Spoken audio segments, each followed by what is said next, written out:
পেশওয়ারি মাংস রান্না করতে গিয়ে ভুলেও এর মধ্যে বোম্বাই মরিচটা অ্যাড করবেন না। এটা আমার ভিউয়ার্সের জন্য প্রথম একটা টিপস থাকবে। বোম্বাই মরিচ দিলে পাকিস্তানের অথেন্টিক যেই পেশওয়ারি বিফ রান্না হয় সেটার ফ্লেভারটা কিন্তু একদম মিসিং থাকবে। আজকে আমি পেশওয়ারি বিফের অথেন্টিক রেসিপিটা শেয়ার করার চেষ্টা করেছি। ইনশাল্লাহ এইটুকু গ্যারান্টি দিয়ে বলতে পারি, আমার রেসিপি ফলো করে যদি A to Z বাসায় বানিয়ে নেন, পাকিস্তানের পেশওয়ারি বিফের টেস্টটাই পাবেন। আর মাংসগুলো দেখেন ধরতেই গলে যাচ্ছে, এরকম এতটা সুসিদ্ধ হয়েছিল মাশাল্লাহ। আর সবসময়ের মতো সহজভাবে রেসিপিটা শেয়ার করব, কারণ হৃদয় ফেরদৌস খান চ্যানেল মানেই আপনারা সবাই জানেন সহজ রেসিপি। হাড়সহ আমি এখানে মাংস নিয়েছি 1.5 কেজি পরিমাণ। অবশ্যই চেষ্টা করবেন রানের মাংসটা নেওয়ার জন্য। আর মাংসগুলো পরিষ্কার পানি দিয়ে ধুয়ে আমি পানিটা সম্পূর্ণ ঝরে নিয়েছি। এখন কড়াইয়ের মধ্যে মাংস নিয়ে নিলাম, তার সাথে কতগুলো রসুন ব্যবহার করেছি এবং পেঁয়াজ ব্যবহার করেছি। পেঁয়াজ এবং রসুন আস্ত, তার সাথে গোটা গোটা করে আমি আদাও দিয়ে দিলাম, 4টা টুকরো দিলেই হবে। কতগুলো রেসিপিতে আমি দেখেছি আলু আস্তই ব্যবহার করে, আবার কতগুলোতে ছিলে দেখেছি ব্যবহার করে, তো আমি 2 রকমেরই এখানে ব্যবহার করেছি। তার সাথে কতগুলো কাঁচা মরিচ, আস্ত কাঁচা মরিচ দিয়ে দিলাম।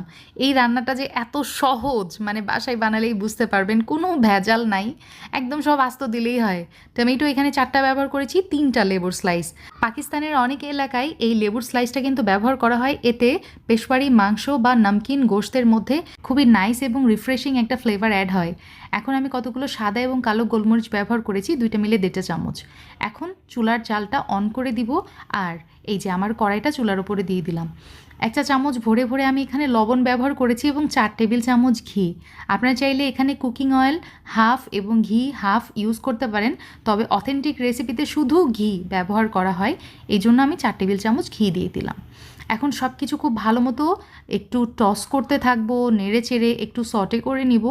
এই ঘিয়ের মধ্যে মাংস এবং সবজিগুলো ভেজে নিলে মাংসের যে ফ্লেভারটা সেটা তো চলেই যাবে, পাশাপাশি এত নাইস একটা ফ্লেভার অ্যাড হয় এই কারিতে, মানে বলার বাহিরে।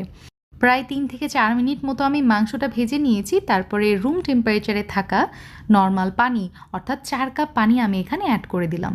যখন পানিতে এরকম বুদবুদ ক্রিয়েট হতে থাকবে, মানে বলক আসার আগ মুহূর্তে আর কি, এই পর্যায়ে আমি এটা কাভার করে দিব হচ্ছে ফয়েল পেপার দিয়ে।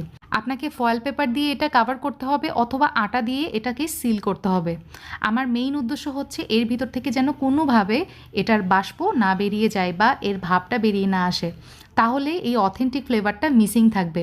আবার এই মাংসটা কিন্তু প্রেশার কুকারে হবে না, অথবা এমনি হাঁড়িতে যদি রান্না করে নেন স্লো কুকে, সেটাও এটার অথেন্টিক টেস্টটা আসবে না ওভাবে। আমি রান্না করে দেখেছি এর আগেও। যাদের কাছে আটা দিয়ে কাভার করাটা ভেজাল মনে হয়, তারা চাইলে এই ফয়েল পেপারের ট্রিক্সটা ফলো করতে পারেন। আমি বাসায় ট্রাই করে বেস্ট রেজাল্ট পেয়েছি।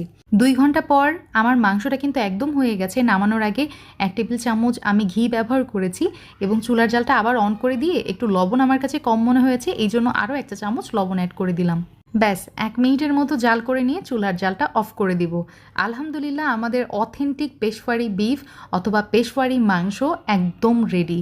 এতটা বেশি ফ্লেভারফুল হবে এই মাংস আমি চিন্তাও করিনি। সত্যি কথা বলতে অনেক বেশি মজা হয়েছিল।